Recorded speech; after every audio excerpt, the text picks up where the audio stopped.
Salut tout le monde, c'est GP, on se retrouve aujourd'hui pour à nouveau une vidéo sur l'histoire de Tintin et cette fois-ci on s'attaque au tome 19 à 21. Le tome 19 qui est pour moi qui est mon tome préféré parce que croyez-moi, on va retrouver tant celui-ci et tant les autres tomes beaucoup de personnages connus. D'ailleurs, quelques-uns qui ont même été oubliés. On commence. Le tome commence avec Tintin et Haddock revenant d'une séance de cinéma où ils parlent du film, etc. Et Tintin et Haddock mentionnent d'ailleurs le général Alcazar, l'ancien président du San Théodoros, puisque l'acteur ressemblait beaucoup à lui. D'ailleurs, par quelle coïncidence, il trouve le général Alcazar, qui prétend être en voyage en Europe. Le général l'équipe, fut-il est en retard pour un rendez-vous, mais et c'est alors que Tintin et Haddock réalisent que le général Tassar a fait tomber son portefeuille. Malheureusement, ce dernier a disparu, et il se rend à l'hôtel où il est censé s'y rendre. Mais apparemment, le général Alcazar ne s'y trouve pas. Tintin et En voyant le portefeuille du général, Tintin découvre le numéro de téléphone d'un mystérieux personnage et il l'appelle, mais malheureusement, il ne lui. Mais bizarrement, rien. Rien. Les deux retournent finalement à Moulinsart et retrouvent Milou déguisé en chaperon rouge. Atok entre à l'intérieur et reçoit un sauto sur la tête. C'est alors qu'il voit un titre dans la maison. Mais devinez-t-il dans l'arrêté ce titre? Abdallah, le retour du petit con. Et ouais, c'est bien lui. Abdallah revient et à peine les retrouvailles commencent, que Haddock est déjà à bout. En même temps, je comprends, moi aussi, je serais littéralement à bout, rien que 5 minutes passées avec ce petit con, lui. En tout, bref, Abdallah fait des tas de farces au capitaine, qui les met rapidement à bout, mais apparemment, sauf que le problème, Abdallah est un prince, et évidemment, il a des cartes du corps. Les sénateurs reçoivent ensuite une lettre de l'émir Penkalis Ezam, leur signalant que Otemet, la guerre entre l'émir Penkalis Ezam et le chef Papel Air a empiré, et que pour la sécurité du prince, ils l'ont emmené à Moulinsart pour le mettre en sécurité. Ou plutôt pour mettre en danger le château, hein. Enfin bref. Le lendemain, Haddock prend sa douche, tout ça, mais bon, hein. Ça, et reçoit un appel Titupon, leur s'éternit, le signalant qu'ils font bientôt venir à Moulinsart pour poser des questions sur le général Alcazar. Petit déjeuner, les deux amis découvrent le professeur dans le sol, commencent à s'intéresser aux rollers après les fusées, les sous-marins, etc. Et Et Hector, le majordome de Haddock, signale au capitaine qu'Abdallah fait des farces avec la sonnette. Haddock décide de retourner la farce d'Abdallah contre lui, mais c'est les Tupons. Bon, qui finit par faire la farce finalement. Enfin, vous voyez ce que je veux dire. Les Tupons demandent alors à Tintin ce qu'il sait sur le général Alcazar. Tintin lui raconte alors l'histoire d'Alcazar, qu'il l'a rencontré alors qu'il était général, le président de Santeotolos, et il l'a fait refus quelques mois plus tard, où il avait été renversé par son rival, le général Tapioca, et qu'il était devenu joueur de poignard, avant de retourner dans son pays pour mener la révolution. C'est alors que Dupont révèle à Tintin qu'ils sont au courant que le général Alcazar est en Belgique, et il révèle un petit peu grâce à leur simplicité, on va le dire, que le général Alcazar est ici pour négocier l'achat de Bombardier. Il s'avère que Dupont sont sur la trace de trafiquants d'avions. Si on, si on, si on trouve ça étrange, Haddock et Tintin se rendent à l'hôtel tel Excelsior, là où les Dupont ont signalé la présence du général Alcazar. Les deux s'y rendent, et devinez, ils retrouvent le général Aldassar en pleine négociation avec Dawson. Son, non, son, l'ancien chef de la police de la transition internationale de Shanghai, qu'on avait vu dans le Lotus Bleu. Car oui, pour rappel, Mitsuo Erato, l'antagoniste du tome 5, le Lotus Bleu, est mort. Je vous conseille d'aller voir ma longue vidéo sur le Lotus Bleu et les stars pharaons, etc. Tintin trouvant sa louche, décide de suivre Dawson. Dawson se retrouve dans un mystérieux entrepôt où il apprend que Dawson avait baptisé avec le chef Papel Air en lui envoyant des bombardiers. Malheureusement, à cause d'un réveil, Capital a fait planter dans sa chemise, Tintin était ouvert, mais il a réussi à s'enfuir. En marchant dans la rue, il achète des journaux et apprend une terrible nouvelle. De retour à Moulinsart, le capitaine Haddock en a plus cassé et décide de renvoyer Abdallah chez lui. Malheureusement trop tard. Il s'avère que le chef Papel Air a réussi à renverser l'émir Pentelis et Zab, plus moyen de renvoyer Abdallah chez lui au Témède. Mais heureusement, Tintin et Haddock décident de se rendre au Témède pour libérer l'émir Pentelis et Zab. Dawson, quant à lui, ayant découvert par lui-même que Tintin est à nouveau sur ses traces, prévient le chef Papel Air. Trois jours plus tard, au Témède, les agents de Papel Air reçoivent l'avion de Tintin et Haddock, et une fois arrivés, on leur signale qu'apparemment ils ne sont pas autorisés à séjourner au Témède. Ils finissent renvoyés dans l'avion, mais évidemment, c'est un coup de Papel Air qui fait tout pour que Tintin et Haddock ne libèrent pas l'émir. Une fois reparti en avion pour la Belgique, Milou découvre dans la cale des bagages une mallette louche. Tintin trouve également louche la situation et devine que quelqu'un qu'on avait découvert qui se rendrait au Témède. Alors que Milou tente d'avertir Tintin en danger, un moteur est en feu. L'avion fait un atterrissage forcé sur Terre. Les passagers se mettent à l'ombre et Tintin décide d'examiner l'avion avec Milou. C'est alors que l'avion explose. Il s'avère que ces agents de Papel Air avaient planté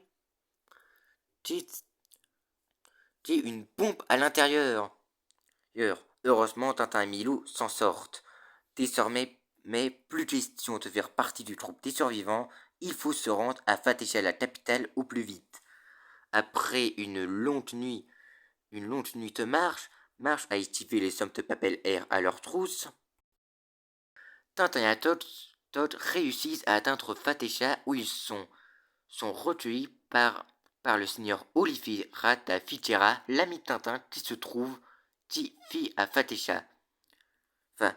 C'est alors, une fois chez lui, Olivier Rata Fichera raconte toute l'histoire de ce qui se passe. Il s'avère que peu de temps après l'affaire au sujet de Dr Muller, etc., Lara Père, une société d'aviation et de bateaux, a fait choisi Fatesha comme escale principale. Malheureusement, il y a eu un conflit entre l'émir Pentelis et Zab et Lara Père. Ce dernier, et suite à cela, Lara Père a décidé de distribuer des bombardiers à Papel Air qui a uni tous les chefs de terre contre l'émir Pentelis et Zab et a pris le pouvoir. Mais on apprend surtout que l'émir est toujours en vie et n'est même pas capturé. Il est tout simplement dans le territoire du Patrash Pacha. un vieil ami de Tintin, encore une fois, allez voir la vidéo sur les stars du pharaon, dit bon, Tintin et Atot, le lendemain, Tintin et Atot se déguisent en femme musulmane, et réussissent à sortir de la ville. Malheureusement, une vraie femme musulmane les démasque et prévient l'alerte. Heureusement, un cavalier de l'émir les rejoint et il fonce vers la plante de l'émir.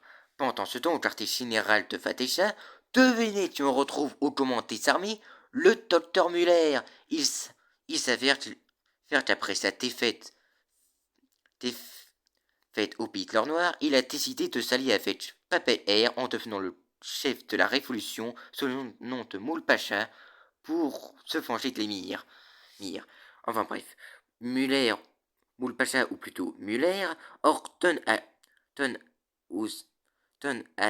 des tente de poursuivre Tintin. Il ordonne tellement à des à des bombardiers de suivre les automitrailleuses et de bombarder les chevaux et de bombarder Tintin. Malheureusement, un officier a mal compris les ordres de Muller et c'est les automitrailleuses qu'il bombarde. Barde. Et le pauvre Muller, entre l'officier, enfin bref.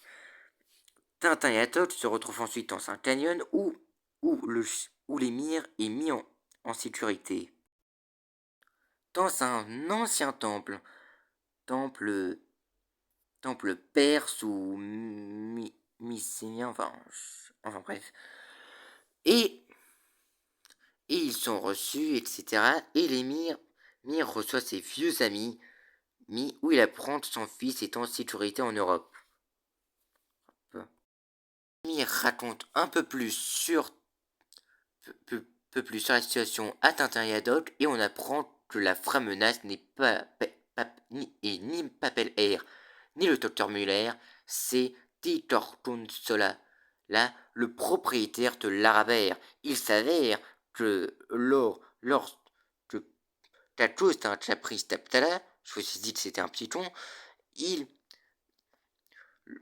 l'émir a menacé de révéler au monde entier que l'Arabère faisait secrètement du trafic d'esclaves. Pour rappel, alors cet album est sorti dans les années 60-70, ne l'oublions pas.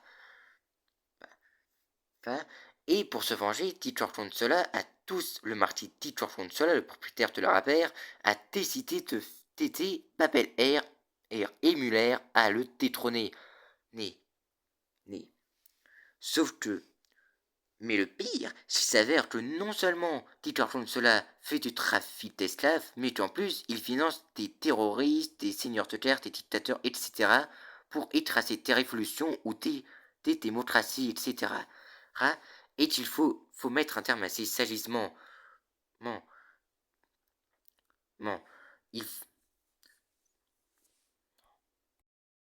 L'émir décide de donner à Tintin et à Toc une page pour rejoindre le quartier général de Titor Fonsola, car apparemment ce dernier se trouverait actuellement sur son yacht.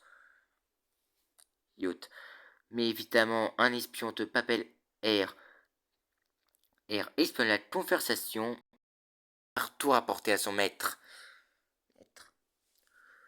2 jours plus tard, Tintin et Haddock sont en mer, prêts à mettre un terme aux agissements de Titor Sola. Cela, bien que Tintin, évidemment, ait quelques doutes sur la réussite du plan. Mais c'est alors que 2 bombardiers appartenant à l'Arabère foncent sur eux dans le but de les mitrailler. Tintin réussit en avoir un. Malheureusement, leur bateau a été coulé, a été sérieusement touché et est en train de flamber. Heureusement, tel Robinson Crusoe, Tintin et Haddock réussissent à construire un radeau pour partir. Malheureusement, tel Robinson Crusoe, et il finit se naufrager, etc. Il recueille également le pilote de l'avion, Zut, S-Z-U-T, pas Zut, S-Z-U-T, ton, ton, ton il décide de se joindre au groupe. Pendant ce temps, sur le yacht de cela, ce dernier est mis au courant de la situation. Et du côté de nos amis, mais la situation ne semble ne pas s'arranger. Heureusement, il voit un bateau au loin, un bateau qui n'est ni plus ni moins que celui de Tirtorconsola. Grâce à un miroir, avertit le yacht de leur présence. Malheureusement, Tirtorconsola est peint, il veut les laisser comme ça. Sauf que Tirtorconsola, il est riche, ils invitent beaucoup de gens. Chantons des acteurs, des nobles, etc. Et du coup, ces invités le forcent à aider Tintin et Athol et Zut. Ces derniers sont finalement recueillis et cela se retire dans ses quartiers. Il ordonne au commandant du yacht de faire en sorte qu'il ne reste pas longtemps. Une est tellement partie de la croisière, c'est Madame Castafiore, le rossignol milanais. Et je vous ai dit qu'on revoyait beaucoup de personnages connus. Enfin bref.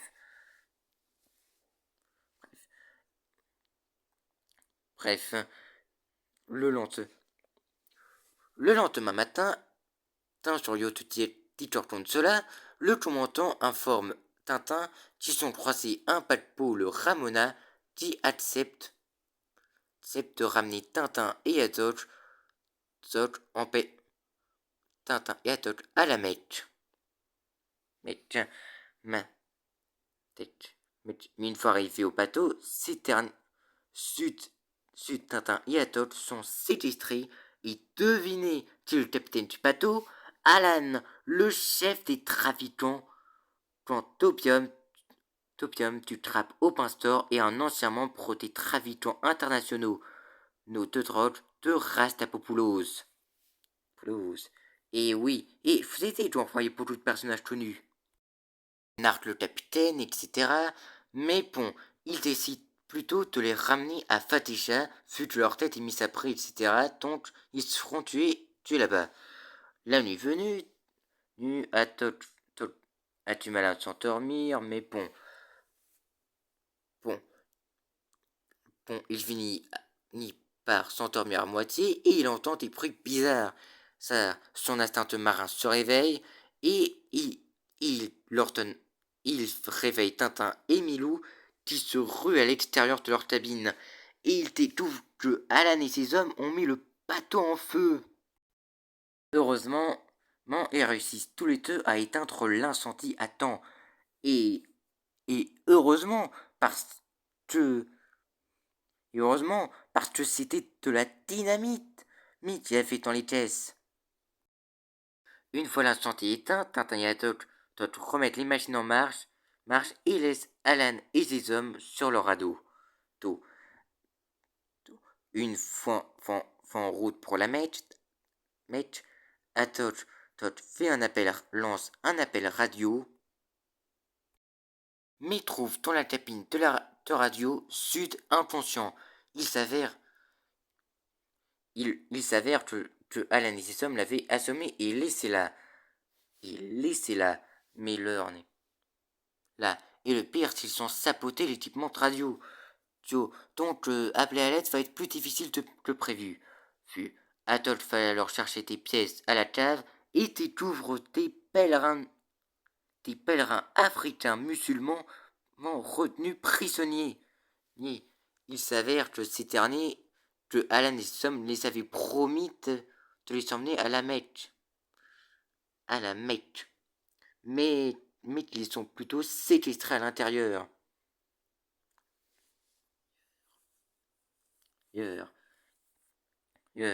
Quelques heures plus tard, Tintin et Haddock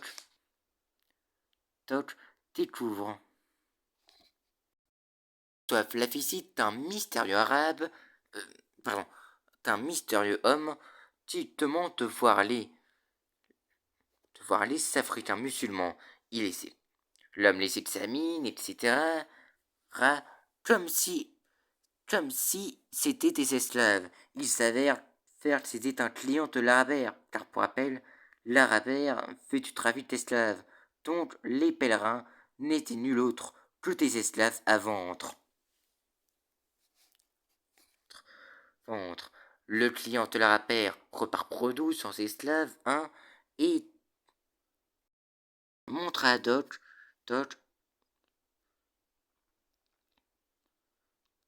un bout de papier avec les noms Dodge en stock. Dodge, et il n'y a pas de Dodge à bord. Père que Dodge en stock est un nom de code pour dessiner les pèlerins. Il ne comptait pas les amener à la Mecque, mais les vendre comme esclaves. Esclaves. Dodge prévient les pèlerins de la situation et les promet de les venger en arrêtant Teacher contre cela.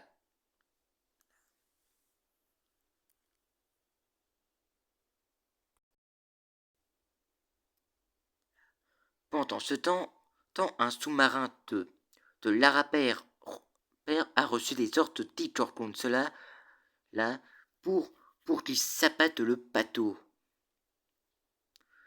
Tout le Ramona. Tant sur le Ramona, Sud et Tintin réussissent enfin à réparer la radio.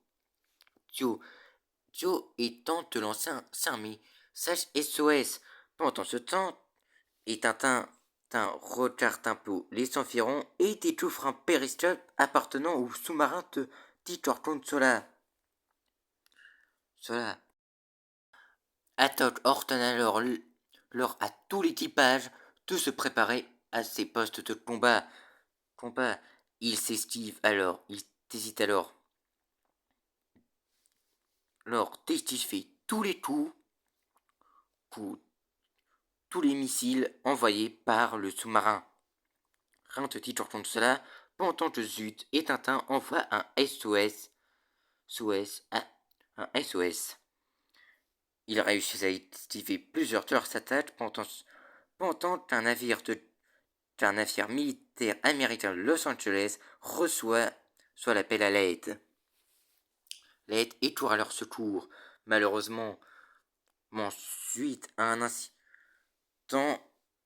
le Ramona est coincé en marche arrière.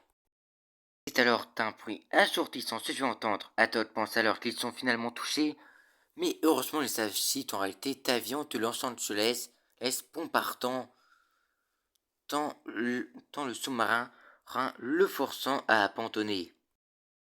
Le lendemain, sur le navire de Titor Consola, ou plutôt le navire de Rastapoulos, l'antagoniste est homme 4 et 5, ce dernier apprend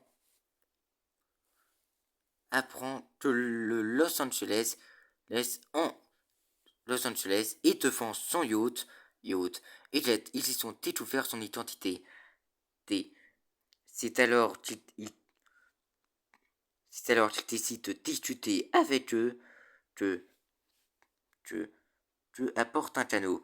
Tintin et Atok observent Rastapopoulos sur son canot, mais ce dernier coule.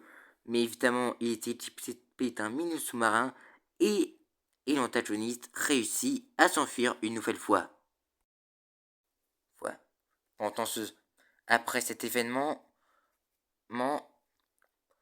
l'émir Pentelis et Zap réussit à reprendre le contrôle du Gemed et chasse Papel Air et Muller du pouvoir. Voir, Rastapopoulos est déclaré mort. Alan ne naviguera plus jamais, mais le monde apprend que l'esclavage existe encore, ce qui est encore le cas aujourd'hui. Et puis, Tintin et Atok retournent à Moulin-Sart où ils découvrent la nouvelle invention du professeur des rollers à fusée. Il revoit également Nestor dans une mine havreuse. Apparemment, Abdallah, évidemment, ils sont laissés tournesol et Nestor avec un sacré petit con. Qui a laissé pas mal de farce. Le capitaine supplie d'avoir enfin la paix,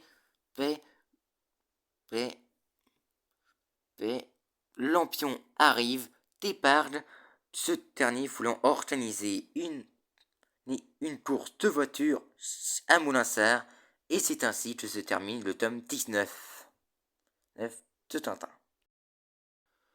Nous attaquons maintenant le tome 20, Tintin au Tibet, et là je vais faire une demande absolue.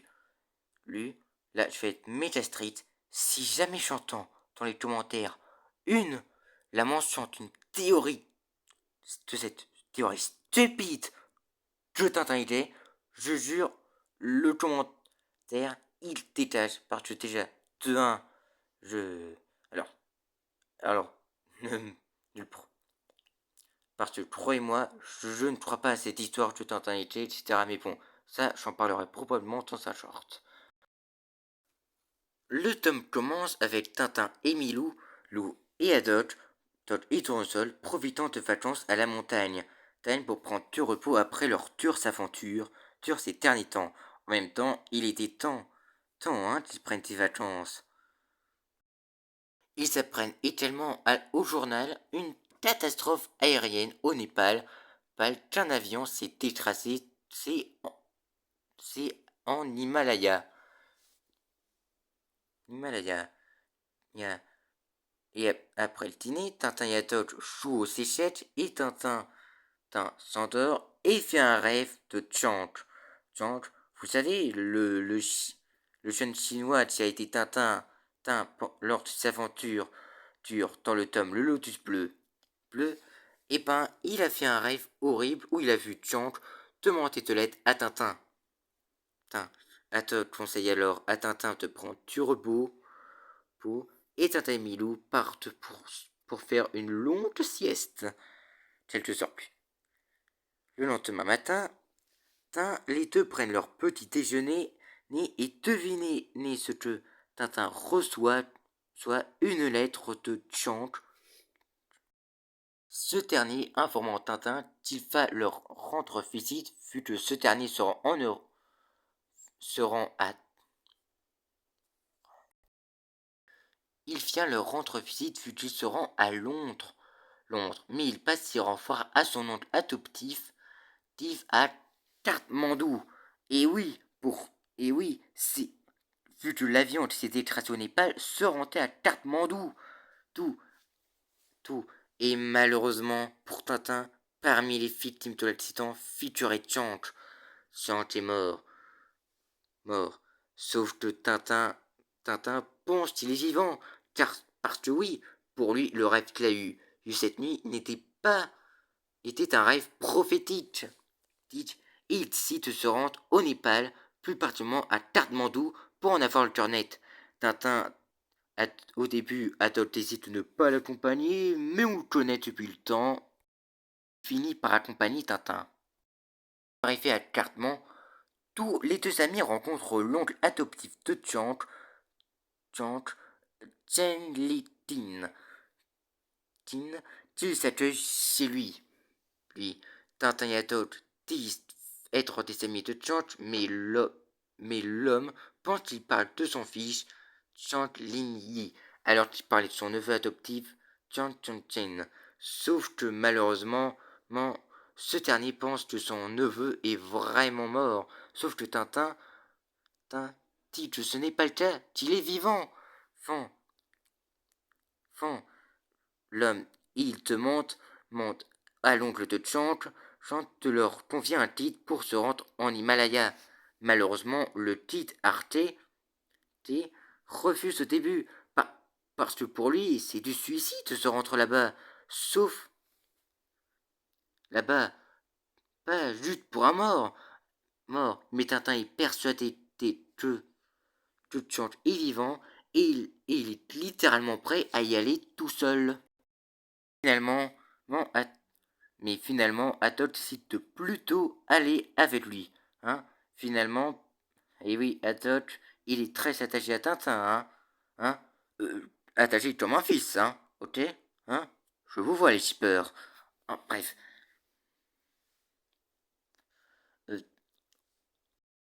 Qui accompagne Tintin avec plusieurs porteurs, dont Haddock a souvent quelque peu errant. Enfin bref, la randonnée passe, Atot est souvent fatigué, mais point, il prend une bonne gorgée d'alcool, il tole comme une vitamine, et hop là, là, là, il bat la forme. Même si ce n'est jamais même permanent, il fait même des rêves de tournesol, de piment rouge, etc. Hein. Le voyage passe, etc. Et Milou finit carrément saoul après avoir bu de l'alcool d'une bouteille trouée du capitaine Haddock. Et plusieurs mésaventures dont Milou saoul des problèmes avec plusieurs croyances tibétiennes. Ils arrivent enfin à l'Himalaya, la plus grande chaîne de montagnes du monde.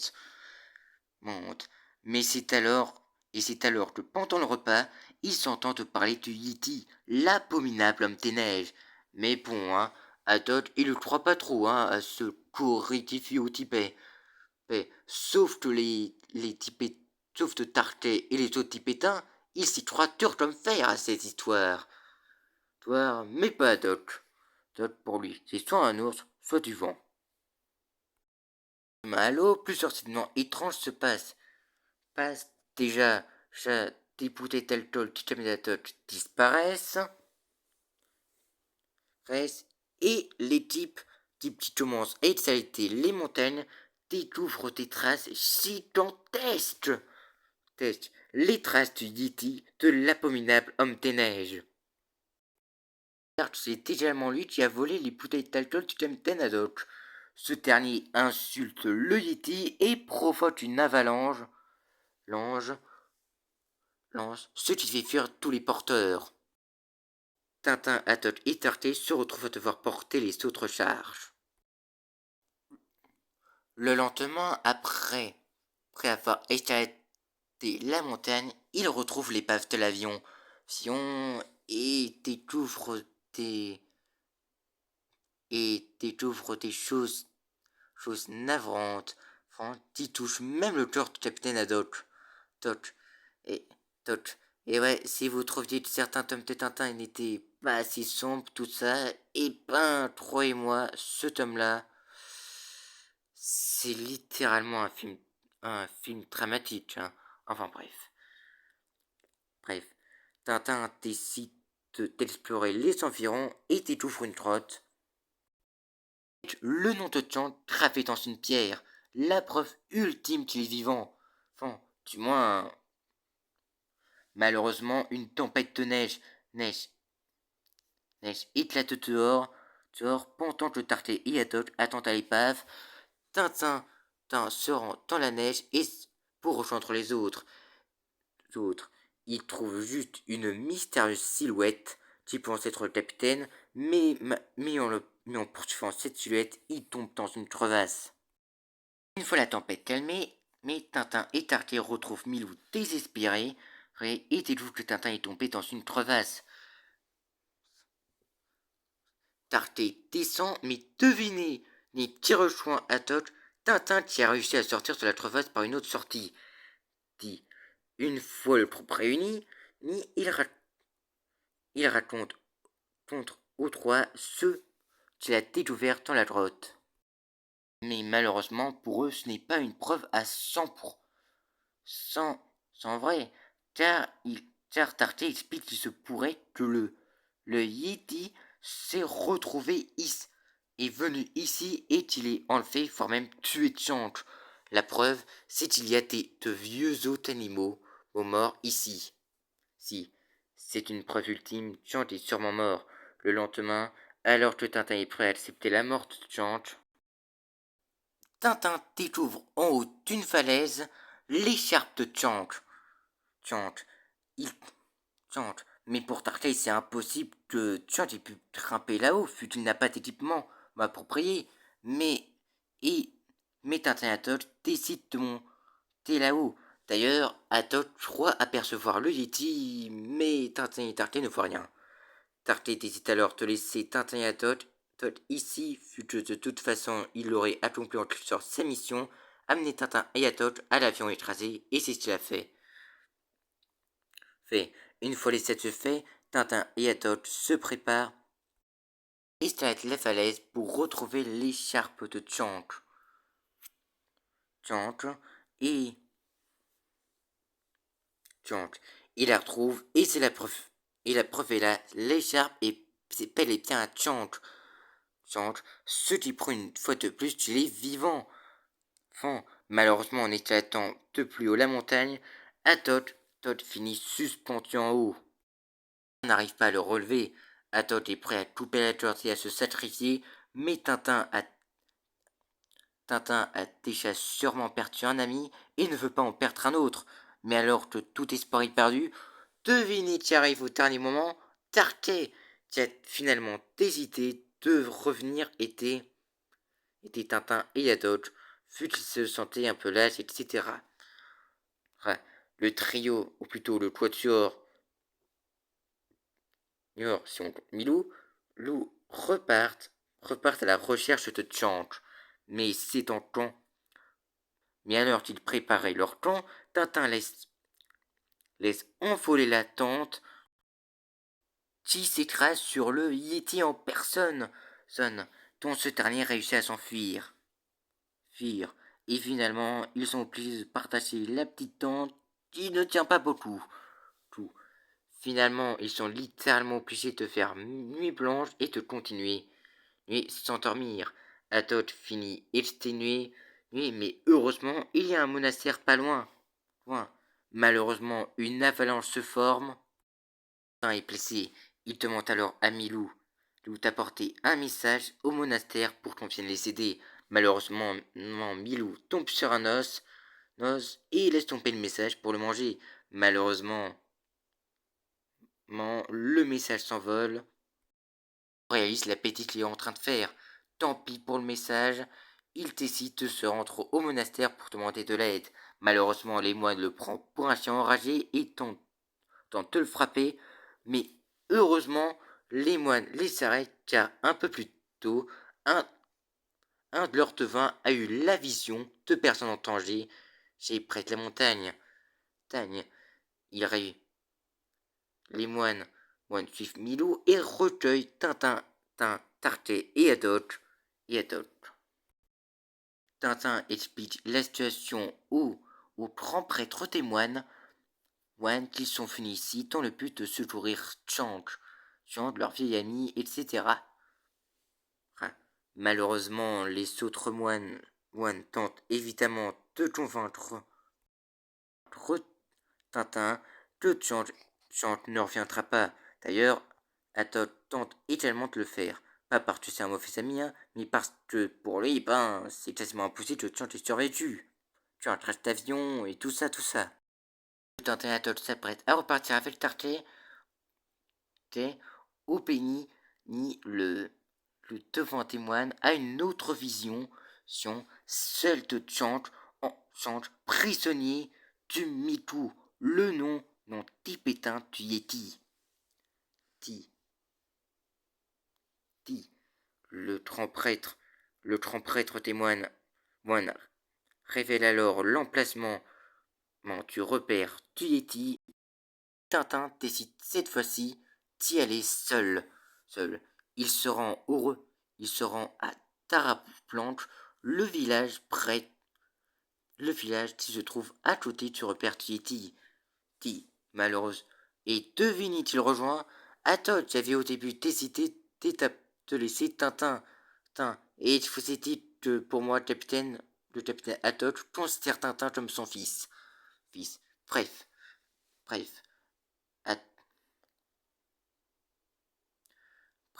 Un jeune tibétain accompagne Haddock et Tintin au repère du Yeti.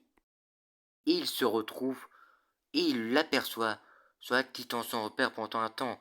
Tintin en profite alors pour infiltrer son repère, ce qu'il arrive à faire. Trouve Chang prisonnier du Yeti. Malheureusement, le Yeti s'apprête à retourner dans son repère et Haddock tente Et Atot prévient Tintin, mais trop tard. Le Yéti encercle Tintin, Tintin change. Heureusement, Tintin éblouit le Yéti avec un appareil photo dont il l'avait fait et ce dernier s'enfuit. Une fois Chant secouru, il raconte toute l'histoire. Ce dernier est le seul survivant du trash qui a été recueilli par le Yéti, qu'il a écrit son nom, etc. Mais le Yéti est revenu apeuré car l'équipe de secours allait venir. Et Chant a laissé son écharpe pour faire savoir qu'il était vivant. Et il était caché. Et ce dernier se cachait dans le repère de Yéti jusqu'à ce que Tintin et Atok interviennent pour le sauver. Fait. En repartant pour l'aéroport pour la Belgique, les, les moines retrouvent Tintin et Atok pour leur féliciter pour leur cœur pur et leur bravoure. Four. Et alors que les moines accompagnent Tintin et Atok à l'aéroport pour la Belgique, le Yeti hurle de chagrin.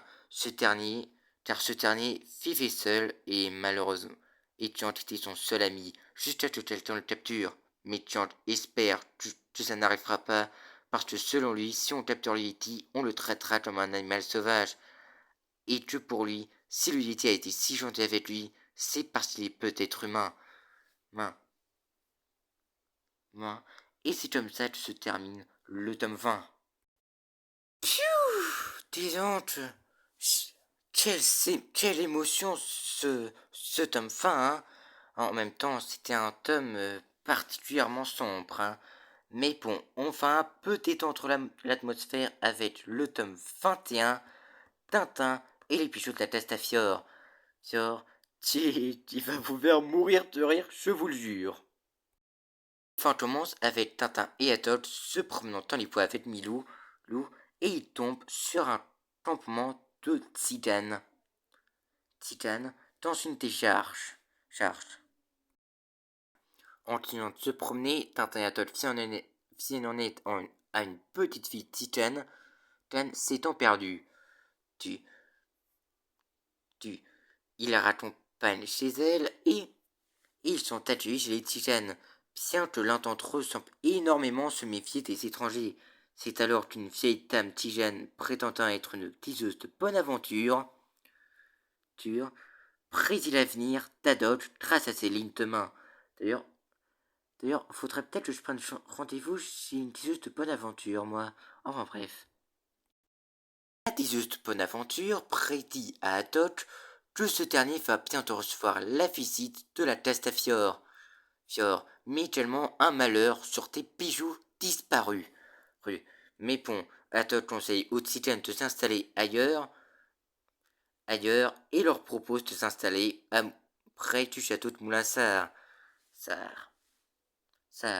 Une fois rentré au château, il retrouve Tournesol les têtes fers en l'air, vu qu'apparemment une marche du château est cassée. Atok appelle Monsieur Poulus, son charpent, son marbrier, pour réparer la marche. Le lendemain matin, Atok reçoit une lettre de Bianca Testafiore. Cette dernière annonce à Atok qu'elle vient à Molinsart pour prendre du repos. Pire, c'est qu'elle vient aujourd'hui. Atok panique parce que, pour rappel, Atok déteste la Testafiore, surtout à cause de sa voix qui casse les tympans. Bon, Atok est carrément prêt à partir en voyage. Malheureusement, en allant aux agents préparer ses affaires, il rate la marche et tombe et finit tête fer en l'air. C'est une entorse et un repos maximal de 2 semaines. Il est donc obligé de se coltiner la Castafiore pendant son repos. Le pire, c'est qu'au même moment, la Castafiore arrive.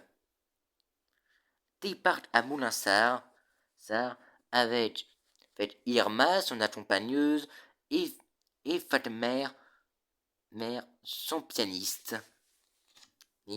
Tintin présente également le professeur seul à Pianta Testafiore, dont ce dernier semble être un très grand fan de Pianta Testafiore. Fiore la confrontant avec une artiste. Il semblerait que fut du tour sur les sourdinges. Quand Tintin y a parlé de la Testafiore, il a dû la confondre avec une peintre plutôt qu'une cantatrice. Enfin bref. La Testafiore offre un perroquet au tapinadoc et un vieux titre d'une de ses chansons à Tintin en souvenir de leur première rencontre, le Faust de Cuno, l'air des bijoux. D'ailleurs, la Testafiore montre également sa collection de bijoux à ses amis qui lui sont inestimables.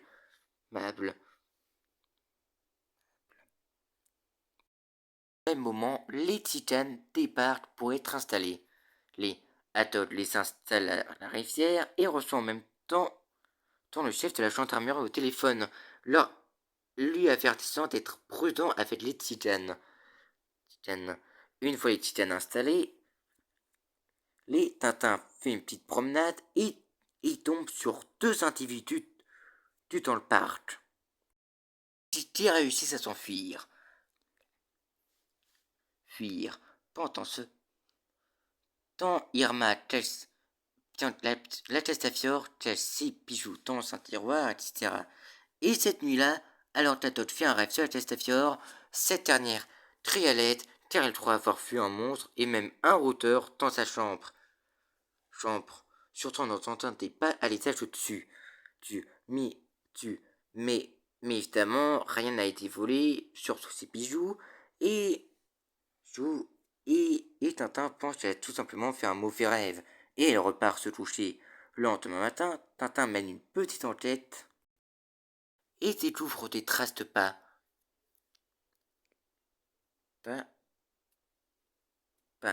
Et alors qu'il part inspecter l'endroit où les titanes lavent leurs chevaux, l'un d'entre eux se méfie beaucoup des gens tentent d'empêcher son enquête. De retour au château, Tintin découvre Lampion, Monsieur Lampion, qui est venu rendre une petite visite à Atok également. Mais une visite rapide, ne vous inquiétez pas pour Atok. Où Lampion explique à Tintin que ce dernier a que Pianta Testafiore a montré à ce dernier son plus beau bijou, une émeraude de grande rareté offerte par le Maharaja de Gopal.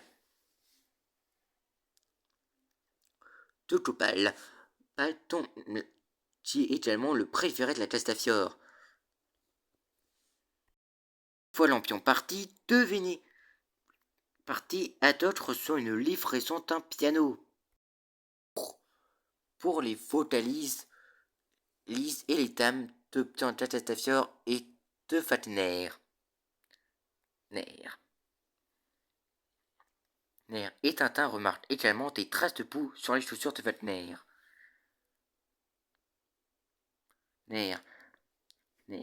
Testafiore reçoit également un appel de Paris Flash lui demandant une interview. On apprend d'ailleurs que cette dernière aime beaucoup Paris Flash et pas Tempo Teroma, qui l'aurait soi-disant insulté et qu'elle ne veut plus jamais entendre parler d'eux. Pendant ce temps, les deux mystérieux individus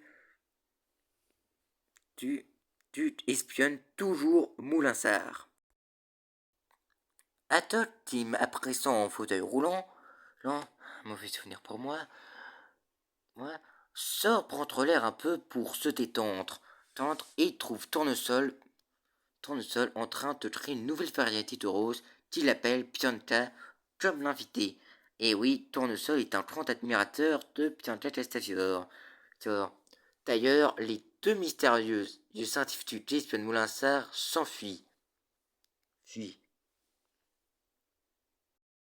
est ensuite rejoint par Testafiore accompagné de deux journalistes, Paris Flash, qui prennent plusieurs photos d'eux, tout ça. Mais très vite, les journalistes se demandent quelque chose. Et si Atok et Pianta Testafiore étaient en double? Et ouais, ces deux-là sont purement la la représentation des shippers, hein. Enfin bref. Les deux journalistes montent alors à Tournesol, mais point, Tournesol, complètement sourdingue, pense qu'il parle des roses et non pas d'un chip entre la Castafiore et Haddock. Et du tout, et ben ça finit avec plein de petits protos. Le lendemain matin, où Haddock met la pression au Martini pour qu'il répare la marche, Martini toujours pas réparé, des tas de ses amis lui présentent ses félicitations. Lampion, comme Lampion, et devine.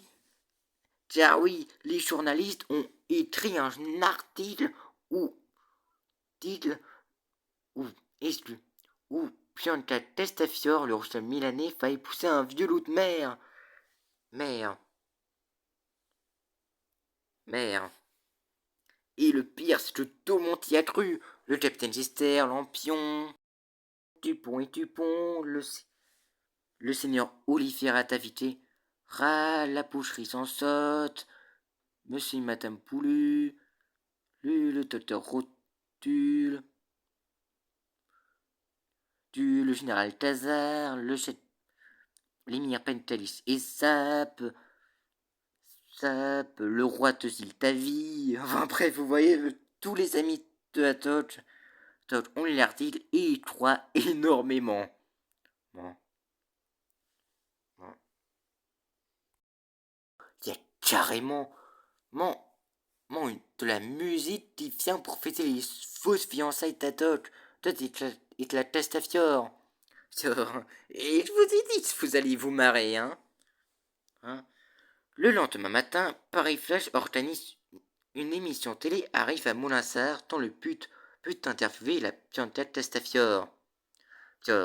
Et l'un des deux hommes qui espionnaient Moulinsart s'infiltre parmi les gens. Et vite, l'émission se passe, etc. Tournesol au début n'y comprend pas grand-chose. En même temps, il est certain que c'est type proto sur type proto, hein. Enfin bref, l'émission tourne, etc. Hein. Et alors que le plan de la Castafiore allait chanter, Athos décide de tout cacher en faisant intervenir Coco, le perroquet dès que la Castafiore lui a fait offerte. Alors que Coco prouve un léger petit incident, tout à coup, les lumières s'éteignent et et l'individu qui s'est infiltré à Molassar s'enfuit. Et après les lumières restaurées, Irma arrive complètement paniquée. Les bijoux de la station ont disparu. Et les deux femmes s'évanouissent. Plus de pas de terre. Les Tupons arrivent et des questions à Madame Testafiore sur les bijoux, etc. Et il s'avère qu'en réalité, tout ça n'était un malentendu, parce que avant l'émission, elle a fait cacher ses bijoux sous le canapé. Et enfin bref, le type proto réglé. Demain, la Testafiore fait un scandale, tout simplement parce que le Tempo di Thomas, le magazine qu'elle déteste, a fait un article sur elle. Il s'avère que le mystérieux individu qui s'est infiltré à Molassar était un photographe et non pas un voleur. Le quoi d'autre. Et ouais, Testafiore dans un pire état. D'ailleurs, on apprend entièrement à Pertus des ciseaux dorés dont elle tient. Tiens. Enfin bref. Les jours passent, Athol est toujours au repos, et devinez ce qui se passe. La Testafiore crie au voleur mes bijoux et surtout mon émeraude. Cette fois-ci, c'est pour de vrai, l'émeraude que le maréchal Topal a fait offrir à la Testafiore a vraiment disparu. Rue. Tintin et Athol préviennent la police, et les Dupont sont chargés de l'enquête. Ils s'interrogent. Ils sont comme principaux suspects P. Nestor, Irma et le professeur Tournesol. Ils s'interrogent Nestor, vu que ces deux derniers le soupçonnent énormément à cause de son passé avec les frères Loiseau. Je vous conseille, C'est le secret de la licorne et Mathieu sur ce tome. Enfin bref. Il, bref. Il s'interroge ensuite Irma, qu'il s'accuse littéralement d'avoir volé l'émeraude. Rode. Et cette dernière pite une crise. Heureusement, Tintin Attaque la calme. C'est au tour de Tournesol qui, complètement sourdingue, utilise son pendule et devinez tout, né en telle direction son pendule. Tu prends le campement des Titanes. Les Dupont se mettent alors à suspecter les Titanes d'avoir volé l'émeraude. De plus, ces derniers ont disparu. Ils donnent leur signalement à la police et les Titanes sont ensuite arrêtés. Alors que Tintin et Atok sont persuadés de leur innocence. Et 2 jours plus tard, Tournesol arrive avec une formidable nouvelle pour ses 2 amis. Il a inventé une télé colorisée. Alors oui, pour rappel, à l'époque où le tome est sorti, la télé avec les couleurs était nouveau en Europe. Tintin, le professeur Tournesol montre sa nouvelle invention à toutes les personnes de Moulinsart, mais évidemment, vu que c'est un prototype, la lumière, les sons, tout ça pète les tympans et surtout les mirettes. En fait, on apprend également que lors d'un reportage sur l'affaire de l'émeraude de la Castafiore, les Dupont révèlent que lors de l'inspection des roulottes des tisanes, ils ont découvert vers les ciseaux dorés d'Irma, ainsi qu'un singe qui aurait très bien pu escalader la façade, le lierre, pour s'emparer de l'émeraude. Après cela, mais bon, c'en est déjà trop, et finalement, l'expérience est arrêtée, laissant tout le monde les yeux exploser. Mais Tintin est toujours perplexe. Pour lui, les titanes sont innocents. Et surtout, il se met également à suspecter Fatner, parce que pendant que Charny allait au village, les thèmes étaient joués. Quelqu'un jouait toujours au thème. Il s'avère que Baxter avait enregistré ces thèmes pour pouvoir faire des paris sportifs au village. Une fois Baxter revenu, il explique la situation à Tintin, ses paris, etc. Il a également révélé que le jour du vol, il s'était rendu au grenier pour Fitch l'avait entendu des pas assez étranges, mais ce dernier n'avait rien trouvé. Tintin examine alors le grenier, trouve qu'un hibou. C'était donc lui le mystérieux monstre et rôdeur de Madame Castafiore. Une fois redescendu en bas, devinez ce qu'il trouve. Athos sur pied et en pleine forme. Et surtout, Madame Castafiore doit malheureusement l'équité, car elle était appelée pour jouer dans un théâtre italien. Bien, ce qui laisse Athos fou de joie. Du départ, bien que Castafiore révèle le nom du théâtre où elle joue la Cazzaladra, la bivoleuse en italien. D'ailleurs, Tournesol lui offre sa nouvelle variété de rose, Bianca, et la Castafiore lui remercie avec un bisou. D'ailleurs, ce dernier ne serait-il pas amoureux de la Castafiore, lui? Oui. 3 semaines donc passées depuis que la Castafiore est partie et la fille semble être revenue à Moulinsart, à part que le mystère de l'émeraude volée n'a toujours pas été réglé. C'est alors que Tintin repense au nom du théâtre où la Castafiore joue, la Cazzaladra. Il se rend immédiatement dans le jardin et demande à Athos et Tournesol d'appeler lui Dupont.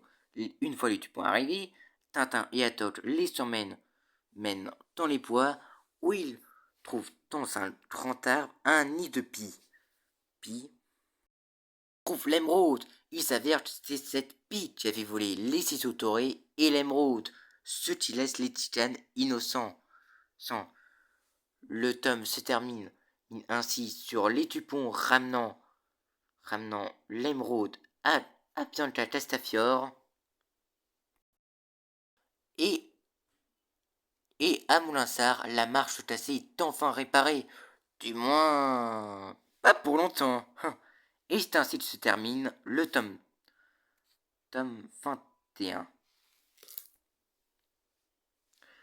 Et voilà, c'était la fin de cette vidéo. L'avant-dernière, parce que je viens de réaliser qu'il ne reste plus qu'une vidéo à faire. La vidéo sur les tomes 22, 23 et 24. Donc, déjà, nous approchons déjà nous approchons déjà de la fin. Donc, voilà, on se retrouve la semaine prochaine pour le dernier épisode sur l'histoire de Tintin. En attendant, salut, c'était GB, ciao.